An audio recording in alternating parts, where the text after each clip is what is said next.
हमने बर्रे सगीर के अंदर हजरत अल्लामा शहीद के ललकारे हिताबत को सुना, तो साउथ अफ्रीका के इलाके में हजरत अहमद दीदाद के पैगाम हिताबत को सुना। हिंद की सरजमीन ने इस शहद के अंदर हजरत डॉक्टर जाकिर नाइक को पैदा किया, और आज अल्लाह तबारक व तआला के फजल करम से ये अजीम शान दाई और इस्लाम का जलीलुल कदर फरजंद आज हमारे दरमियान मौजूद है, जिसकी आमद के ऊपर हम ये बात कहने में हक बजानब हैं। ए बाद सबा कुछ तूने सुना, मेहमान जो आने वाले हैं, कलियां न बिछाना राहों में, हम पल के बिछाने वाले हैं। कि उसके बाद दाई इस्लाम, और इस दौर के अंदर बहुत बड़े इस्लाम के हतीब और दाई अल्लाह के फजल करम से आपके सामने अपने इरशादात आलिया को रखेंगे। हजरात गिरामी का डॉक्टर साहब MBBS डॉक्टर हैं, अगर इन्होंने अपने उस पेशे को अडॉप्ट किया होता तो मुंबई के अंदर बहुत से लोग उनके चाहने वाले होते, लेकिन उस मुंबई से बाहर कोई उनसे प्यार और मोहब्बत करने वाला मौजूद ना होता। डॉक्टर जाकिर नाइक की दावत अल्लाह के फजल करम से हिजबियत की दावत नहीं, पार्टी बाजी की दावत नहीं, गिरोहबंदी की दावत नहीं। डॉक्टर साहब ने जब भी बात की है या रब के कुरान की बात की है या कमली वाले की सही हदीस की बात की है, और इंशाअल्लाह ये वो बात है जिसका इजहार वो दीगर मज़ाहिब के मामलात में भी करते रहते हैं। तालू इला कलिमतिन सवाइन बैनना व बैनकुम अल्लाह नाबुद इल्लल्लाह, कि हमारे दरमियान नुक्ता इश्तिराक जो मज़ाहिब को मुश्तमे कर सकता है वो अल्लाह की तौहीद है, और वह नुक्ता इश्तिराक जो मसालिक को मुश्तमे कर सकता है वो या रब का कुरान है या काली कमली वाले का फरमान है। डॉक्टर साहब आपका ये छोटा भाई अल्लाह के फजल करम से इसके अंजाम की परवाह किए बगैर और मुकदमात और सऊबतों की परवाह किए बगैर मैदान के अंदर उतर आता है। आज हम ये बात समझते हैं कि आपकी आमद ने एक फंडामेंटलिस्ट मुसलमान के अंदर जो ट्रेड्स होने चाहिए उनको वादे कर दिया। आपने पर्दे पर समझौता नहीं किया, आपने औरत की सरबराही के हक में फतवा नहीं दिया, आपने सेकुलरिज्म के हक के अंदर अपना बदन नहीं डाला। डॉक्टर जाकिर नाइक साहब ने अपना बदन अगर डाला है तो काल अल्लाह व काल रसूल के हक में डाला है, और हमें अल्लाह के फजल करम से अपने इस बड़े भाई के ऊपर फख्र है। मैं अपने बड़े भाई और उम्मत के जलील कदर फरजंद और इस दौर के एक अजीम दाई हजरत डॉक्टर जाकिर नाइक की खिदमत में मुल्तमिस हूँ कि आप अपने इरशादात आलिया को इस वक्त अवाम के सामने रखें। आपके सामने कुरान और सुन्ना मूवमेंट के नुमाइंदा अहदेदारान यहाँ पर मौजूद हैं, जो पूरे मुल्क में किसी सेकुलर जमात की हिमायत नहीं करते, बल्कि इनका एक ही मकसद है, जमीन के ऊपर काल अल्लाह व काल रसूल की आप यारी होनी चाहिए। वाखिरु दावाना अल्हम्दुलिल्लाहि रब्बिल आलमीन। मैं इल्तिमास करता हूँ जनाब डॉक्टर जाकिर नाइक हफिज़हुल्लाह से कि अपने इरशादात आलिया से आप अल्हम्दुलिल्लाह वस्सलातु वस्सलाम अला रसूलिल्लाह व अला आलिहि व अस्हाबिहि अजमईन, अम्मा बाद, औज़ु बिल्लाहि मिनश शैतानिर रजीम, बिस्मिल्लाहिर रहमानिर रहीम, वातसिमू बिहब्लिल्लाहि जमीअन वला तफर्रक़ू, रब्बि इश्रह ली सदरी व यस्सिर ली अमरी वहलुल उक़दतम मिन लिसानी यफ़क़हू क़ौली।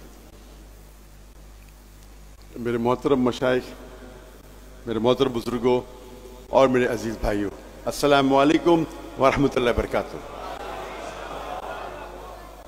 मुझे 2 हफ्तों से बेहद खुशी हो रही है जब से मैं पाकिस्तान की सरजमीन पे कदम रखा हूँ, और मैं जब पाकिस्तानियों से मिलता था पाकिस्तान के बाहर अक्सर, और शेख इफ्तिसाम इलाही ज़हीर साहब से भी मिला जैसे उन्होंने कहा 2012 में, और कई पाकिस्तानियों से मिला, दुबई में, सऊदी में, कुवैत में, यूके में। अल्हम्दुलिल्लाह उनकी मोहब्बत मुझे काफ़ी मुतासिर की, और मेरे जहन में एक तसव्वुर था कि मैं जब पाकिस्तान आऊँगा तो मुझे मोहब्बत मिलेंगी। लेकिन जब मैं यहाँ आया तो जो मेरा तसव्वुर था वो सही नहीं निकला। मुझे जो तसव्वुर था उससे 10 गुना ज्यादा मोहब्बत मिली, अल्हम्दुलिल्लाह।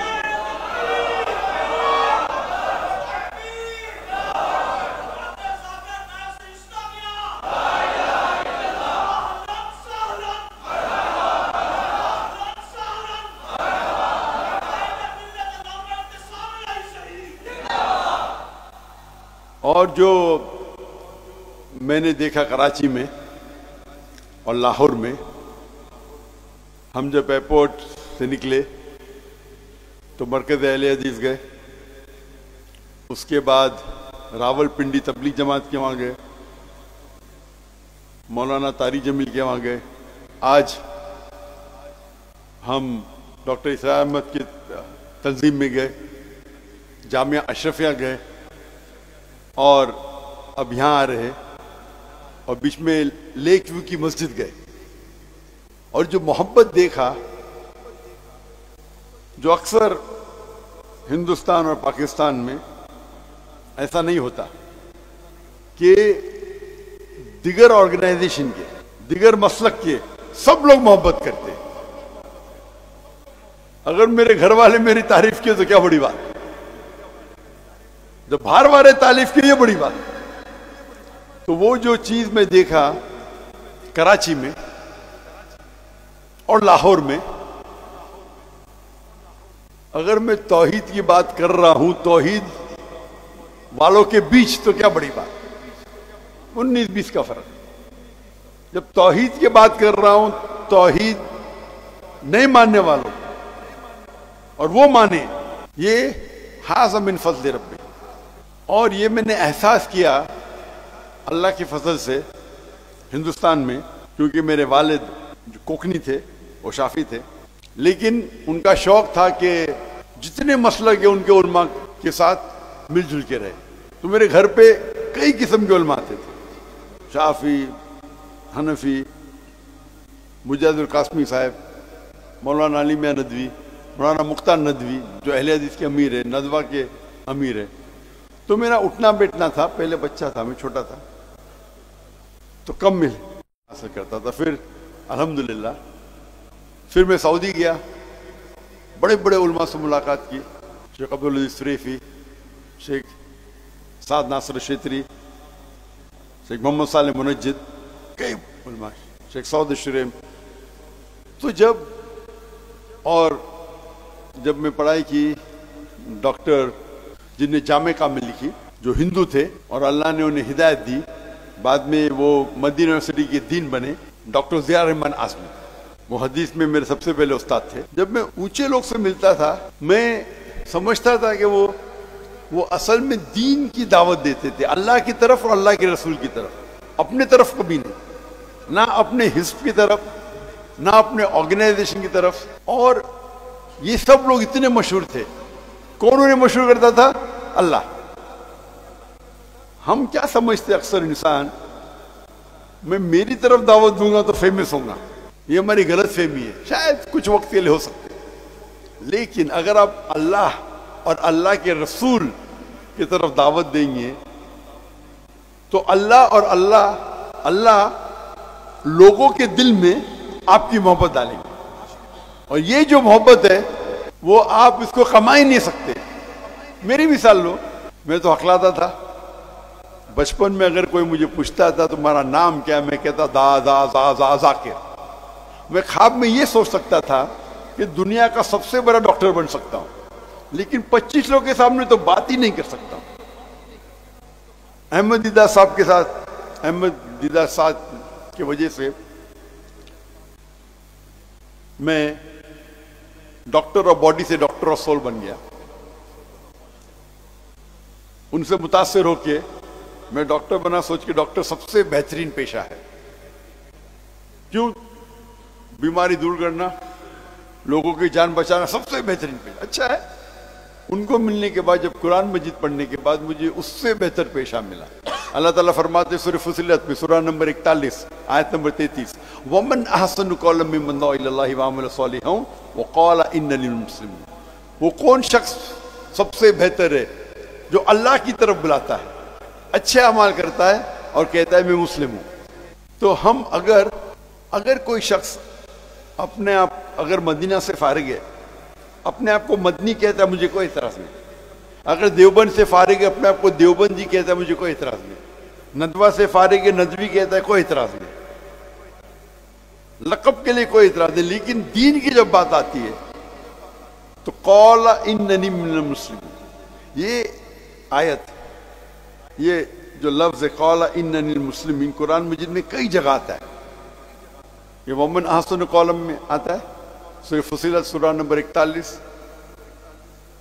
आयत नंबर 34, और जितने मेरे फेवरेट वर्सेस है दावा के उसमें सब में आता है। जो मेरे बेटे ने सूरह इमरान सूरह नंबर 3 आयत नंबर 64 आधी कोट किया, पूरी ने कोट किया। वमन कुल अहल किताब तालव इला कलिमतिन सवाइम बैना बैनकुम अल्ला नअबुद इल्लल्लाह वला नुश्रिक बिही शैय्यन वला यत्तखिज़ बादुना बादन अरबाबन मिन दुनिल्लाह फइन तवल्लू फकुल शहदू बिअन्ना मुस्लिम। तो अल्लाह ताला फरमाते हम मुस्लिम हैं। आज हम देखते हमारी हालात, हम मुसलमान 25% है दुनिया में, 2 बिलियन से ज्यादा, 2 अरब से ज्यादा है। दुनिया में कभी इतनी तादाद में हम थे ही नहीं, इतना बड़ा परसेंटेज कभी था ही नहीं, लेकिन हम सारी दुनिया में पीटे जा रहे। फुटबॉल की तरह लोग हमें लात मारते, हमारी कोई कदर नहीं करता। अल्लाह के रसूल की हदीस है और वो फरमाते एक वक्त आएगा जब लोग मुसलमान पे टूट पड़ेंगे। तो साहबा पूछते क्या उस वक्त हम अकलियत में होंगे, क्या हम कम होंगे तादाद में? अल्लाह के रसूल फरमाते नहीं, हम तादाद में बहुत होंगे लेकिन झाग की तरह, लाइक फ्रॉथ। जब हम तारीख पढ़ते हैं हमें पता लगता है कि 8वीं और 9वीं सदी में यूरोपियन कहते थे अंधेरे का दौर, डार्क एजेस। अंधेरा किसके लिए था? उनके लिए। उस दौर में मुसलमान ने जो तरक्की की साइंस और टेक्नोलॉजी में, अगर आपको साइंस पे तहकीक करना है उस वक्त आपके लिए लाजिम था कि आप अरबी जबान पे महारत पाए, क्योंकि अरबी जबान उस टाइम उरूज पे थी। हम मुसलमान उरूज पे थे। मैथमेटिक्स में कितने हमने इन्वेंशन किए। ट्रिग्नोमेट्री के फादर कौन है? मुसलमान। केमिस्ट्री के फादर कौन? वेस्टर्न वर्ल्ड कहते गेबर, गेबर ने जाबिर इब्न हय्यान। जो अल्कोहल ये लफ्ज है आया अरबी लफ्ज अलगुल से, इविल स्पिरिट। मोहम्मद राजी, अली इब्न सीना, कई आप नाम देखेंगे। उस टाइम मुसलमान उरूज पे थे क्योंकि हम कुरान और सही हदीस के करीब थे। आज अल्लाह ने हमें दौलत दी है। मेरे नजरिए से सबसे अमीर इंसान दुनिया में अक्सर मुसलमान है। टॉप 100 में से 95 से ज्यादा मुसलमान है। आप ये फोर्ब्स लिस्ट पे मत जाओ। ये फोर्ब्स लिस्ट में Elon Musk $220 billion, Jeff Bezos $160 billion, Bill Gates, ये सब लिस्टेड कंपनी है। हमारे मुसलमान के पास प्राइवेट कंपनी है। इलॉन मस्क को एक हिस्से में रख सकते, जेफ बेजोस को दूसरे हिस्से में। और मैं खुद जानता हूं, हवा में नहीं बात कर रहा हूं, मिल चुका उनसे। लेकिन आज हम इतने कमजोर है। 1 साल से ज्यादा हो चुका है गाजा पे हमला हो रहा है और हम कुछ नहीं कर सकते सिर्फ बात के अलावा। ये हाल हमारे मुसलमान का है क्योंकि हम कुरान और हदीस से दूर हो गए। जब गैर मुसलमान ये नहीं देखता है कि मेरे सामने देवबंदी है कि बरेलवी है कि अहले हदीस है, क्या शिया है क्या सुन्नी, मुसलमान है तो पीटो। हम अगर एक हो जाएंगे हम स्ट्रांग फोर्स होंगे। मैं ये नहीं कह रहा हूं आपसे कि आपकी जो तहकीक है उस पर अटल रहिए, कुरान और सही हदीस की दावत दीजिए। हम जब देखते हैं ये दिगर मसलक है, इसमें 95% यकसानियत है और जो इख्तिलाफ है वो 2%, 3%, 4%, मैक्सिमम 5%। और ये इख्तिलाफ भी जो है अक्सर अफजलियत पे है, हराम हालत पे बहुत कम है। जैसे कि मेरा बेटा कह रहा था, नमाज पढ़ने पे जोर दो, रफतन करना चाहिए नहीं करना चाहिए आप तहकीक करो। आपको लगता है रफतन करना चाहिए, करो। दूसरा मुसलमान नहीं करता है, सब मानते हैं कि आपकी नमाज कबूल होगी। अगर हम ये कहेंगे कि मैं हमेशा कहता हूं मैं भी सही हूं, लेकिन अक्सर मुसलमान कहते हैं मैं ही सही हूं। जब गैर मुस्लिम की बात आती तो मैं हमेशा कहता हूं इस्लाम ही सही है, उसमें कोई दो राय नहीं। तो मुसलमान बात करते मैं कहता हूं मैं भी सही हूं, तुम भी मुस्लिम मैं भी मुस्लिम। इख्तिलाफ है अफजल क्या चीज है, और अफजल के लिए अगर फितना पैदा करेंगे तो कुरान में लिखा है फितना कत्ल से ज्यादा खराब है, गुनाह कबीरा। हाँ कि नहीं? तो जो अफजलियत पे मैं कभी भी नहीं कहता कॉम्प्रोमाइज करो। मैं तो अल्हम्दुलिल्लाह, आप अक्सर लोग मुझे जानते नहीं होंगे, जहां तक कि दीन का मसला में कॉम्प्रोमाइज करता ही नहीं हूं। चाहे मिनिस्टर हो, कोई भी हो, प्राइम मिनिस्टर, प्रेसिडेंट, मैं दीन के मामले में मुस्तब के लिए भी कॉम्प्रोमाइज नहीं करूंगा, वो मेरा अमल है। आप देखते होंगे मैं टाई शर्ट टाई कोट पहनता हूं, मुझे पसंद नहीं, मैं पहनता हूं कि गैर मुसलमान मुतासिर होते, और इस्लाम में इसकी इजाजत है, मुस्तहब नहीं है, इजाजत है। कुछ लोग समझते हैं कि टाई सलीब की निशानी है, किधर भी बाइबल में नहीं लिखा है सलीब पहनना हराम है, ये गलत फहमी कुछ मुसलमानों की। मैं पहनता हूं तो कि गैर मुस्लिम मुतासिर हो, अरे कौन है जोकर, टाई पहना है, टोपी पहना है, लेकिन मेरे ठगने के ऊपर है मेरे ट्राउजर। इसमें इख्तिलाफ है, कौन कहता है मुस्तहब है, कोई कहता है फर्ज है। मैं मानता हूं इमाम अज़हबी में कि ये गुनाह कबीरा है ठकने के नीचे पैर रखना, मैं समझता हूं। और मैं इतना शिद्दत पसंद हूं इसमें, फंडामेंटलिस्ट का फंडामेंटलिस्ट, हर स्टाफ के लिए फर्ज है। अगर आप मेरे इदारे में नौकरी करेंगे, आपसे लिख के लूंगा दाढ़ी रखना कंपलसरी, सिर ढकना फर्ज है, मेरे इदारे में ड्रेस कोड है, ठकने के ऊपर पहनना पड़ेगा। आप उसको सुन्नत मानो, फर्ज मानो, 5 टाइम नमाज पढ़ना ही चाहिए जमात के साथ मस्जिद में, लिख के लेता हूं। बाय लॉ अलाउड नहीं हमारे कंट्री में, फिर भी लिख के लेता था मैं ब्लैक एंड व्हाइट में। मेरा इदारा है, मेरे इदारे में ड्रेस कोड टाई कोट नहीं है। मैं तो कभी ऑफिस में आता ही नहीं टाई कोट के साथ, कभी लेक्चर से आ गया वो अलग बात। तो लोग को अल्लाह और अल्लाह के रसूल की तरफ दावत दो, और आप देखेंगे कि अल्लाह ताला लोगों के दिल में आपकी मोहब्बत डाले। आप अल्लाह के लिए करो, खुलूस अल्लाह के लिए, और आप देखेंगे अल्लाह सुब्हानहू व तआला आपके काम में मकबूलियत पैदा करता। तो मेरा सिर्फ यही पैगाम था, और मैं ये ट्रिप में जो मैं देखा अल्हम्दुलिल्लाह, जो आमतौर पे हिंदुस्तान पाकिस्तान में नजर नहीं आता, ये लोग इतनी मोहब्बत करते थे मुझसे, ना कि मैं डॉक्टर जाकिर नाइक हूं। डॉक्टर जाकिर नाइक की कोई औकात ही नहीं है, जीरो। इस्लाम में डॉक्टर जाकिर नाइक जीरो। लेकिन क्योंकि मैं अल्लाह और अल्लाह के रसूल की बात करता हूं और हवाले के साथ बात करता हूं, तो ये बड़प्पन ये है कि जो छोटी सी इख्तिलाफ भी हो थी, जो लोग ने बड़प्पन करके मेरा इस्तेकबाल किया, वो इख्तिलाफ का जिक्र नहीं किया, ये बड़प्पन है। और पाकिस्तान एक वाहिद मुल्क है जो इस्लाम के नाम पे अलग हुआ। अल्लाह ने ये आपको ऑनर दिया है, इज्जत दी है, लेकिन कभी भी इज्जत है उसके साथ जिम्मेदारी लाजिम। कोई भी इज्जत आपको नहीं मिलेगी जिम्मेदारी बिना। तो अगर अल्लाह ताला ने इतनी इज्जत आपको दी, आपके मुल्क को, एक वाहिद मुल्क के सारी दुनिया में जो इस्लाम के नाम पे अलग हुआ, लोग आपकी तरफ देख रहे हैं, ये कौन सा मुल्क है जो इस्लाम के लिए अलग हुआ, कैसा बर्ताव कर रहे हैं लोग। तुम्हारा फर्ज है कि हम दुनिया के लिए एक मिसाल बने कुरान और सही हदीस की। इंशाअल्लाह उम्मीद है कि अल्लाह ताला से जब हम कुरान मजीद पढ़ते हैं, जो हालात हम मुसलमान की देख रहे हैं, हम सब जगह पिटे जा रहे हैं, लेकिन कहते ना there is a light at the end of the tunnel, रोशनी है।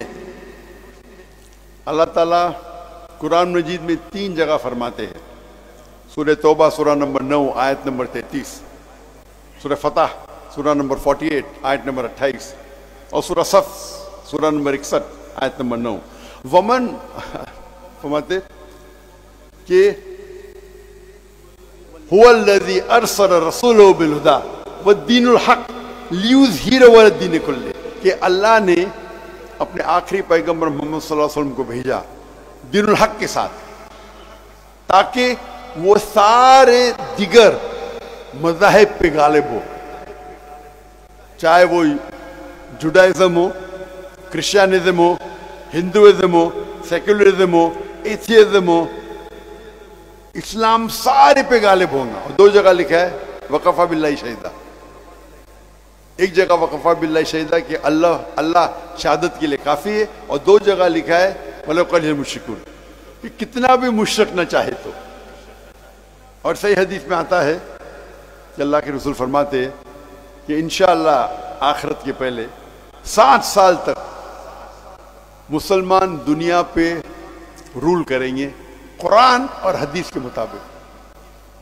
वो दौर था जो अल्लाह के रसूल के बाद जो खुलफा राशिदीन का दौर था, जो कुरान और हदीस की रोशनी में जो उन्होंने रूल किया। इंशाअल्लाह पता नहीं कब होगा, तारीख नहीं लिखी है, 2 साल बाद, 10 साल बाद, 100 साल बाद, लेकिन ये हदीस में है, हम इसे मानते हैं, अल्लाह का वादा है कुरान में, और इसीलिए हम कुरान और अल्लाह के रसूल की तरफ लोग को दावत दे, चाहे हमें फ़ायदा हो या ना हो, दुनिया में फ़ायदा हो या ना हो। अल्लाह ताला फरमाते अगर दुनिया के लिए आप जिद्दोजहद करेंगे अल्लाह दुनिया देगा, लेकिन आखिरत नहीं, आखिरत के लिए जिद्दोजहद करो, आखिरत भी देगा और दुनिया भी देगा। इस छोटे से पैगाम के साथ मैं मेरे छोटी तकरीर को ख़त्म करता हूँ। वाखिर दावाना अल्हम्दुलिल्लाह रब्बिल आलमीन।